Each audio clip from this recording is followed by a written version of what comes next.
Esticou até, né? Então se levantou Abraão pela madrugada e tomou o pão e um odre de água e deu a Agar, pondo-a sobre o seu ombro. Também deu ao menino e despediu, e ela foi se andando errante ao deserto de Berseba. Eu não vou ler mais, que a vista está aqui para essa luz. Mas, irmãos,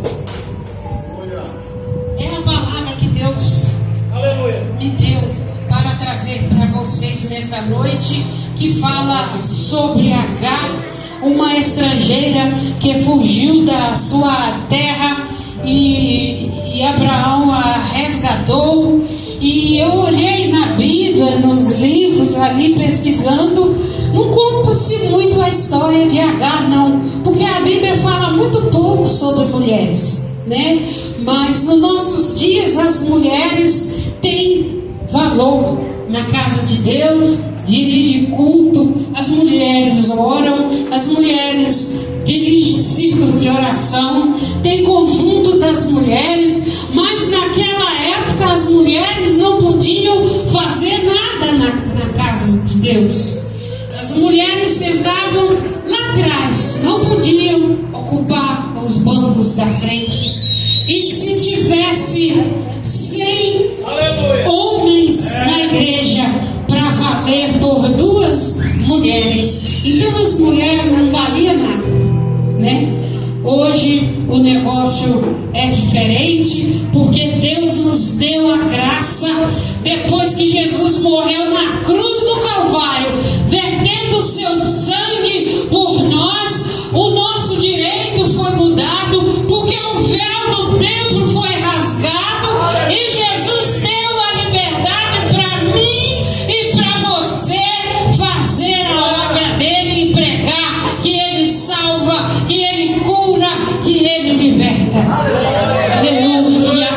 Talvez em alguns lugares as mulheres não têm muita liberdade para fazer a obra de Deus.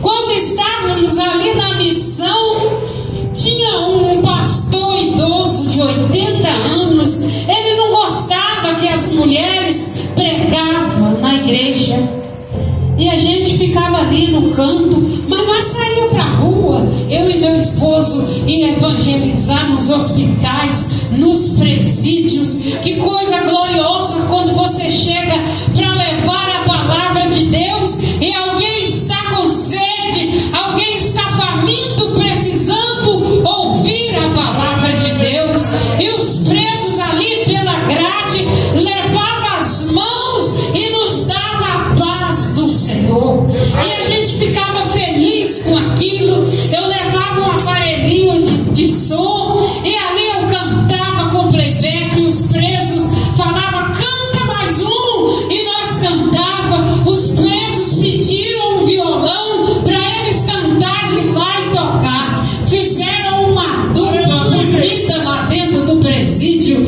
e aqueles presos louvavam, adoravam a Deus, lembrava de Paulo e Silas na prisão. Mas para pregar onde tem muito idólatra, tem muita gente que não crê, é difícil, irmãos, porque lá no sul, vocês estão vendo o que está acontecendo para lá, o negócio não é fácil. Eles pegam a imagem da Aparecida e põem assim no peito e saem carregando para a rua fora aquela imagem, e não pode virar de costas assim não, você tem que carregar ela de frente, porque faz mal carregar de costas. E quando eles viam nós na rua com uma Bíblia, eles atravessavam a rua e iam para outro lado. Aí meu esposo falou: nós vamos arrumar uma Biblinha bem pequena para eles não verem. E a gente tinha que carregar a Bíblia no ônibus, na bolsa. E se eles vissem a gente com a Bíblia no ônibus e sentassem perto, eles levantavam e mudavam de cadeira, irmãos, porque o povo não gosta de ouvir a palavra E quando fomos ver a missão que Deus mandou nós ir, eu ia pregar outra coisa, Deus estava virando aqui. Quando nós chegamos lá, meu esposo falou: vamos subir esse morro aqui e fazer um evangelismo lá em cima. Vamos. Eu aguentava muito andar. E nós subimos aquele morro. A primeira casa que nós chegamos para orar e para pregar era Testemunho de Jeová. E ali eles não gostam que ora, mas vocês podem orar. Lá nós abrimos a boca e começamos a orar dentro daquela casa e repreendendo, pregamos que Jesus salva, que Jesus morreu na cruz. Eles ficaram: mas vocês não moram aqui, vocês não são daqui. Falei: não, nós somos do estado do Espírito Santo. Vocês já notam logo que não é, porque o povo não sai na rua para evangelizar. E nos nossos dias por aqui também não está muito diferente não, irmãos. Porque o povo fica de braço cruzado, não quer fazer a obra de Deus. Vai marcar um culto ali, ar livre, vai 2, 3 pessoas para pregar, ninguém quer ir mais. Aleluia, eu aqui. O que é que você fica fazendo dentro de casa que não pode ir lá na esquina falar que Jesus salva, pregar para aquele que está lá traficando? Outro dia estava fazendo um culto na pracinha, desceu um homem, um morro, chorando e falou: eu ia me matar agora, mas eu ouvi vocês falarem que Deus me ama, que Jesus salva, eu não vou mais me suicidar. Jesus salva, Jesus é o mesmo. E nós talvez pensamos: mas não precisa mais, porque nós já pregamos muito, nós andamos Barra do Riacho inteirinho. Hoje eu não aguento mais, mas nós pregamos de casa em casa,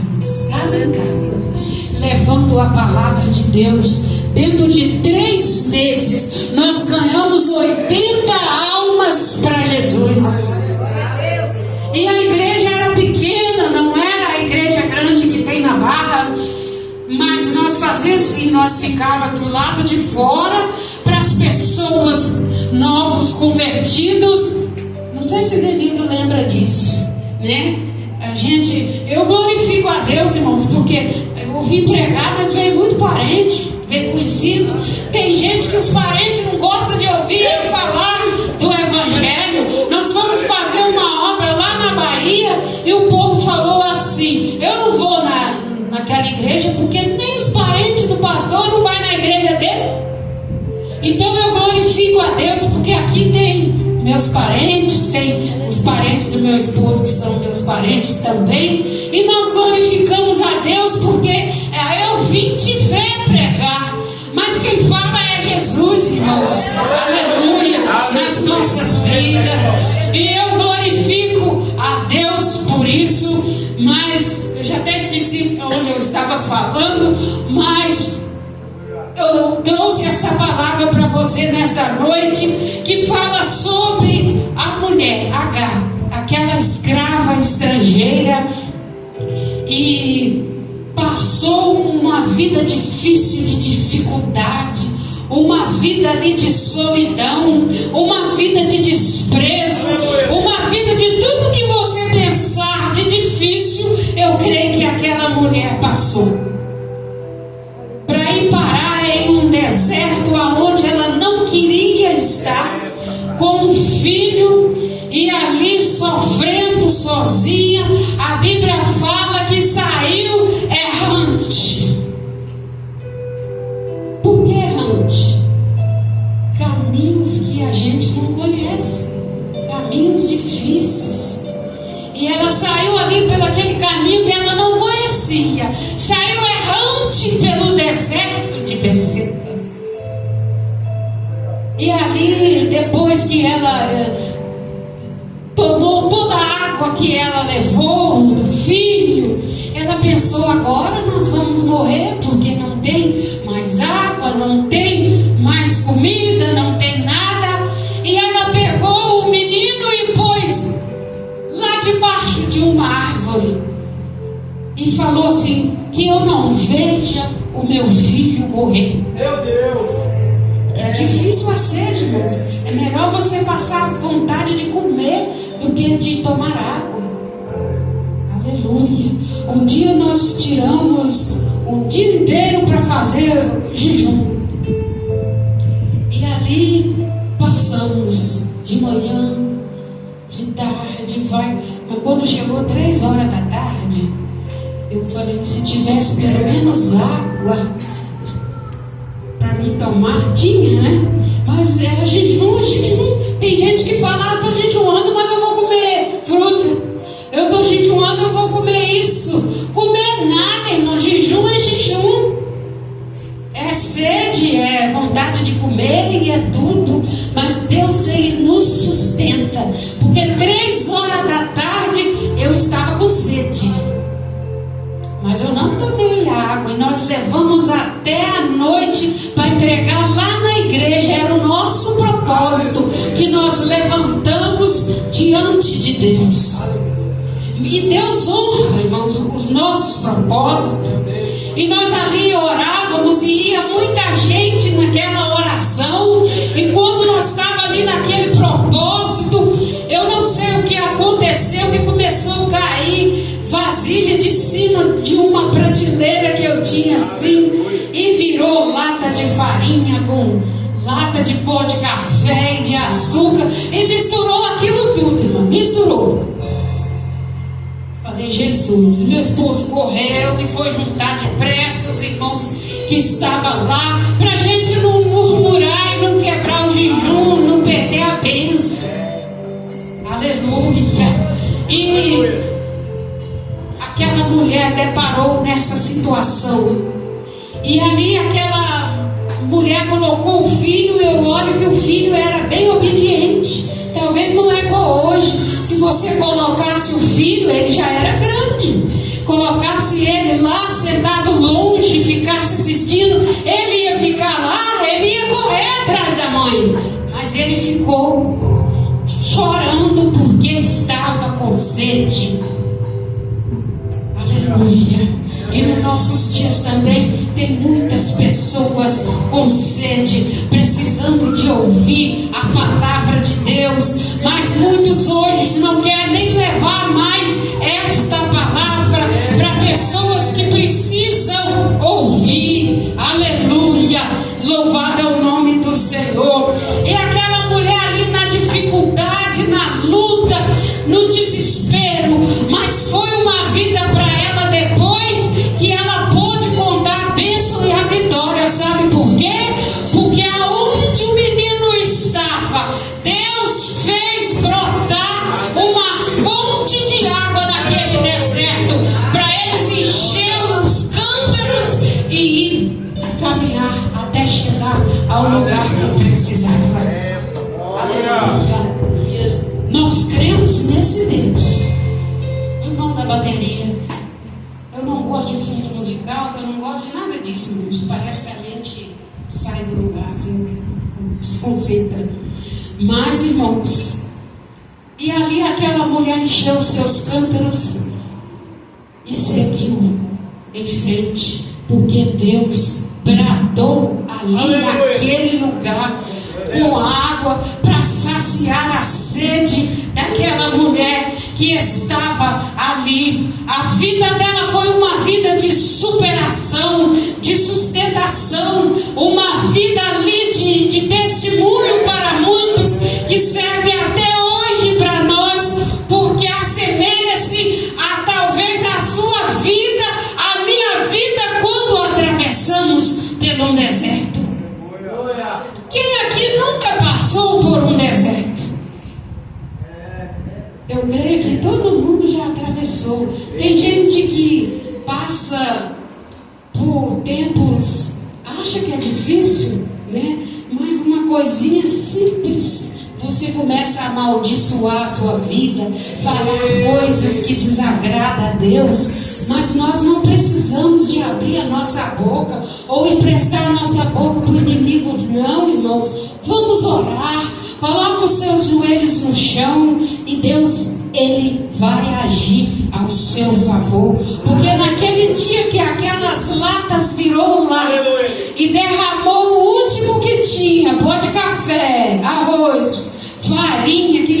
segurou tudo, Deus mandou outro.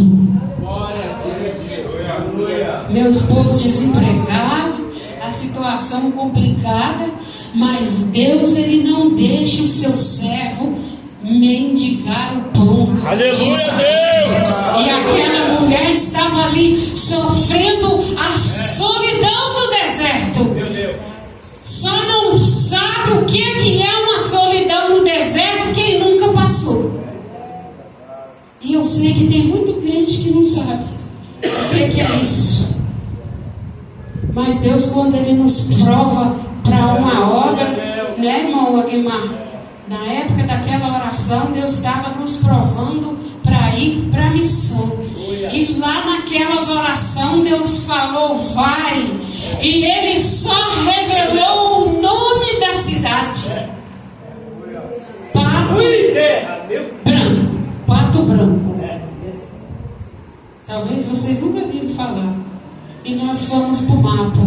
Achamos Pato de Minas, de Minas, perto, né? Mas era Pato Branco, Paraná. Lá perto, do lugar que está todo um desastre. E Deus preparou tudo para nós chegarmos àquele lugar. Mas primeiro nós passamos pelos desertos, sem emprego, sem jeito para comprar nada. E Deus falava com nós assim: não compra fiado e nem ponha emprestado. Porque se comprasse fiado, você não ia ter dinheiro para pagar. E se ponhasse emprestado, ia ficar devendo o vizinho. Então, nós ficávamos na oração, esperando dentro de casa. Um dia, irmãos, eu dobrei o joelho num quarto que nós fizemos pela metade, não pudemos fazer o piso, o negócio estava sério, numa casa de madeira. E eu ali era o meu lugar de orar, naquele quarto de chão batido. E eu orando ali, Deus falou comigo assim, usou uma irmã: pede aquilo que você quer comer, que Deus falou que Ele vai mandar. Eu já estava cansada de comer peixe, irmãos. Graças a Deus que tinha Ele, né? E os capixaba gostam muito Deus é bom demais, de peixe. Mas nós somos mineiros, a gente come peixe de vez em quando, né? E ali não tinha outra coisa, irmãos. E lá na Barra tem uma rua que chama Rua dos Caboclos. Era perto da porta da Marinete. A gente passava aqueles meninos comendo aquele peixe branco assim, com farinha, purim, na beira da rua. E eles comiam aquilo, era a comida deles. E eu já gosto do peixe assim, com colorauzinho, um molho de tomate, uma coisinha assim mais bonita, né?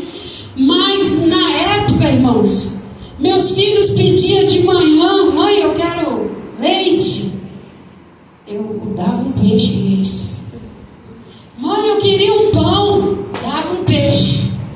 Na hora do almoço não tinha carne, nada, peixe. Quem não vai enjoar de peixe? Aí os outros falam: Maneide não gosta de peixe. Hoje eu gosto. Gosto sim. Os irmãos convidam para comer na casa dele, a gente come o peixe, porque lá na missão, irmão, sabe o que Deus fez? Nós ganhamos um fazendeiro para Jesus. E o homem fez um monte de açude de peixe. E ele falou assim: vamos lá para a minha fazenda, para a senhora fazer aquela moqueca capixaba para nós. E eu olhei e falei: mas eu vou comer peixe de novo, né? E chegou lá e ele falou: vamos pescar. E eu gosto de pescar, né? No açude ainda. E avançou lá, já arrancava um, arrancava outro, cada um peixão. E ali eu fiz aquela moqueca capixaba. E quando eu acabei de fazer a moqueca, ele falou: faz uma polentinha, faz assim, faz assim. Quando eu acabei de fazer a moqueca, o pastor presidente chegou lá. Ele comeu, disse que estava muito bom.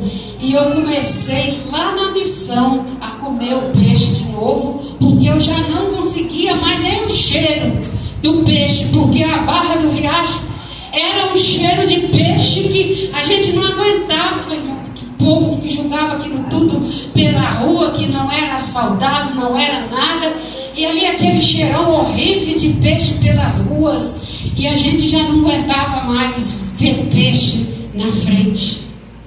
Mas Deus, Ele trabalha até no nosso estômago. Ele muda tudo, irmãos, e trabalha na nossa vida. E foi lá na obra que Deus fez eu gostar de peixe de novo. Então Deus faz assim na nossa vida. Talvez passamos por momentos tão difíceis. E ali eu comecei a contar aqui do quarto da oração. E quando eu orava ali naquele quarto, Deus falou e usou um vaso para mim pedir o que eu queria comer. Falei, Jesus, então eu quero carne. Eu não aguento mais, Senhor, a comer peixe. Talvez você não está orando certo. Faça a sua oração certa. Não aceita tudo que vem ao seu encontro de qualquer jeito. Eu vi um homem lá falar que Deus, Ele prepara até um macumbeiro para te dar comida. Não, irmãos. Se você é crente e ora, Deus vai usar o servo dele. Ele vai lá e te dá. E eu orei, irmãos, pedi a carne. Aqui quem levou a carne? 2 quilos de carne de patinho lá em casa. Ele falou, estava passando perto do açougue. E eu senti uma vontade de comprar essa carne, mas ele não sabia que eu tinha levantado do joelho, pedindo ao Senhor que eu queria comer carne, porque eu já não aguentava mais a comer o peixe. Aleluia. E Deus trabalha assim. Deserto é deserto. É para você passar, mas ter experiências para contar. Porque crente não fica no deserto. Crente passa. Só passa pelo deserto. É assim que Deus faz conosco. Talvez passamos pela aflição, pelo vale lá da sombra da morte, como diz o salmista, mas o Senhor, Ele está conosco para nos dar vitória. E o pior inimigo do crente é o deserto, irmãos. Talvez você nunca passou, eu não sei, né? Mas de tudo eu já passei um pouquinho. E talvez chega a hora que o deserto da enfermidade, a prova familiar, são as coisas mais difíceis talvez para a gente passar. Porque talvez você está doente, você ora, e você não recebe a bênção que você precisa. Eu orei muitos anos para mim perder peso. E eu não perdia nem um quilo. Aí talvez vocês olhem, mas ela ainda está gorda. Mas eu já perdi 30 anos. Então, para mim é uma vitória muito grande. Ainda estou no processo, né? O médico falou que é 2 anos para perder o peso, né? E eu sou muito ruim de perder peso. Mas eu glorifico a Deus porque 30 já foi embora. E espero que ninguém de vocês ache, porque eu falei que eu perdi, né? Mas não é para ninguém achar, não, irmãos, porque dura coisa é a gente estar sofrendo aquele cansaço, aquela fadiga. Não podia sentar numa cadeira dessa aí porque era perigoso. Quantas vergonhas eu passei nas festas, porque vinha eles andando com a cadeira de ferro na cabeça para me sentar, porque não podia sentar numa de plástico. Fui parando de ir para as festas, para as igrejas dos outros, por passar vergonha. Mas Deus, Ele age, irmão, na nossa vida de uma forma muito especial. E os meus filhos ficavam seguros nos meus braços para mim não passar vergonha. Vem, mãe, vão ficar aqui e tal, porque eles sabiam que eu não gostava nem de ir em certos lugares por causa disso.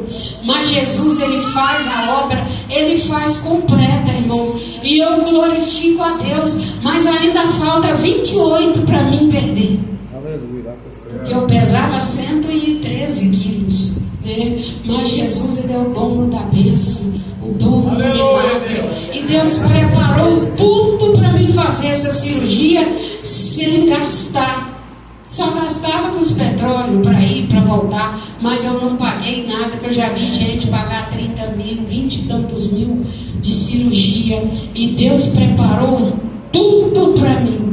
Mas o deserto talvez que você está enfrentando não é isso, né? Não estou vendo ninguém gordo aqui para precisar de pedir, mas você talvez atravessa um grande deserto familiar. Lá dentro da sua casa, o deserto é terrível, me fala Deus. E você fica, Senhor, eu não aguento mais. Quando eu vou sair dessa aflição, desse deserto? As coisas começam a virar de uma hora para outra e você não entende o que está acontecendo. Senhor, aonde está meu filho? O que está acontecendo com o meu filho nesse momento? A situação é difícil, mas Deus, Ele está nesse deserto com você para te dar a vitória que você precisa.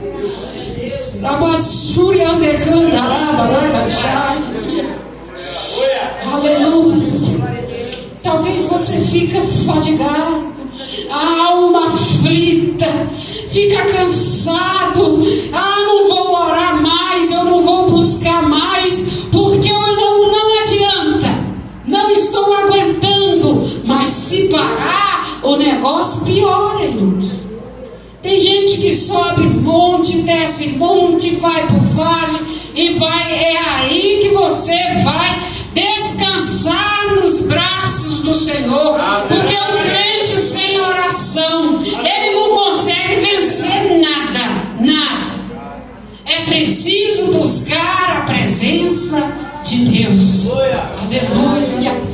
E nós buscamos, nós estamos numa campanha, chegar lá ainda tem que fazer a campanha, mas nós não paramos, irmãos. Hoje já está com 20 dias que nós estamos fazendo uma campanha de oração e de cura, porque nós precisamos que Deus entre com providência de cura no meio dos nossos. Aleluia, louvado é o nome do Senhor. Então eu não sei qual o deserto que você está passando, mas eu sei que Jesus é poderoso para te dar vitória.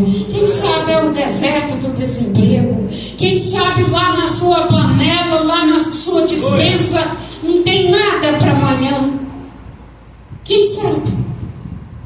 Um dia eu falei com Deus assim: Senhor, hoje é o último. Quando Deus estava nos chamando para a obra, primeiro Ele nos prova, irmãos, porque você não sabe o que vai passar lá. E Deus, eu sentei num banco que tinha na frente da nossa casa, meu esposo, meus filhos brincando no quintal. Eu falei com ele: agora acabou tudo, não tem nada mais. Ele falou assim: Deus proverá. Não é fácil, irmãos, para uma mãe, para duas crianças pequenas. Aí Deus fez meus filhos enjoar de iogurte, não gostava mais de iogurte. Meu filho chupava chupeta, ele tinha 2 anos, e a chupeta dele furou, e ele tá com aquela chupeta na boca furada. Aí mostrou o Eliseu, falou assim: aqui, pai.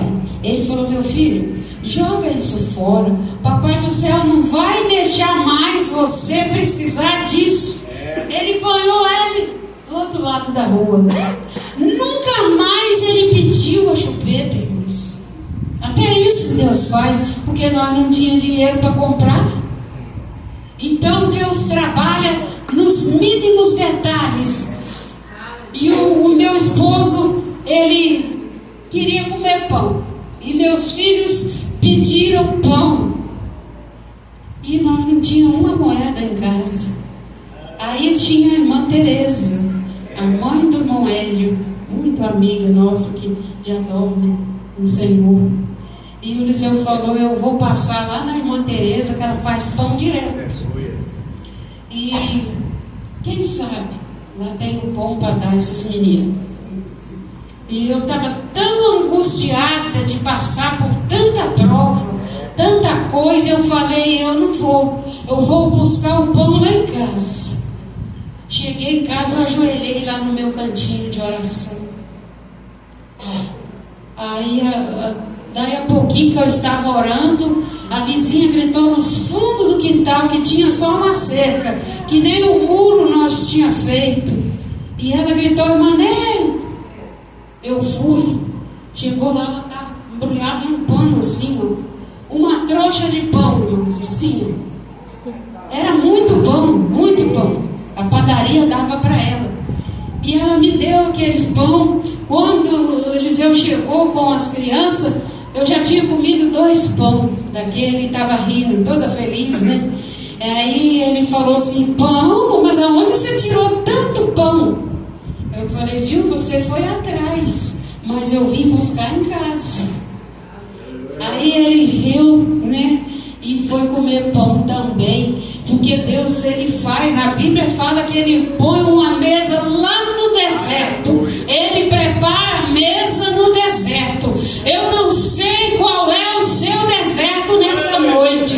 Se é uma enfermidade, Deus entra no seu deserto nessa noite para te curar. Se é seus filhos que estão nos vícios ou alguma outra coisa, Deus entra na tua causa hoje para trazer bênção e vitória para você. Aquela mulher, ela passava pelo grande deserto da sua vida, mas Deus deu a provisão para ela, água no deserto. E Ele manda para você também a provisão nessa noite de água para a sua vida.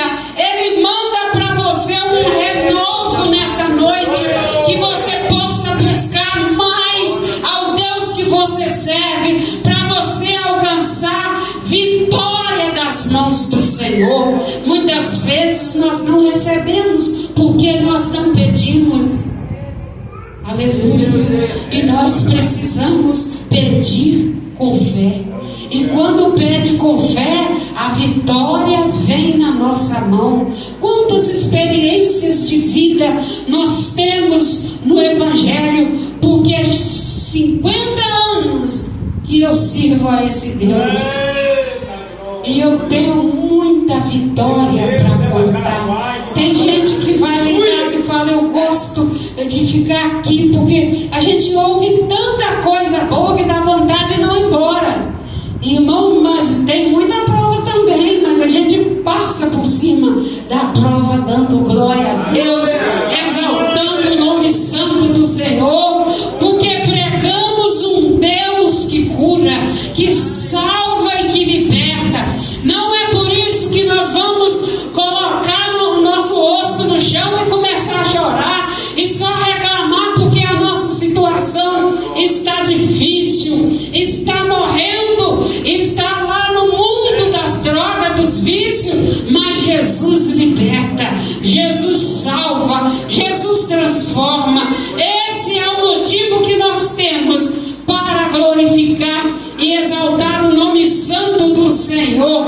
Provisão no deserto é só Deus quem dá, não é o homem, não é ninguém. Deus toca no coração e você recebe a bênção em nome de Jesus. E que Deus possa abençoar, irmãos, nesta noite a sua vida, a minha vida, porque eu estou vendo o relógio lá que já passou, né? Mas que Deus possa abençoar cada um nessa noite. E nós vamos orar por você que está precisando de uma provisão, você que está precisando de algo na sua vida. Deus, Ele entra, Deus trabalha ao seu favor. Não precisa de preocupar com aquilo que você está pedindo, porque Deus vai te dar a tua bênção, a tua vitória na hora certa. Se é enfermidade, se é uma prova financeira, Deus entra na tua causa, Ele age ao teu favor para te dar a tua bênção e a tua vitória. Eu convido aqui quem precisa receber.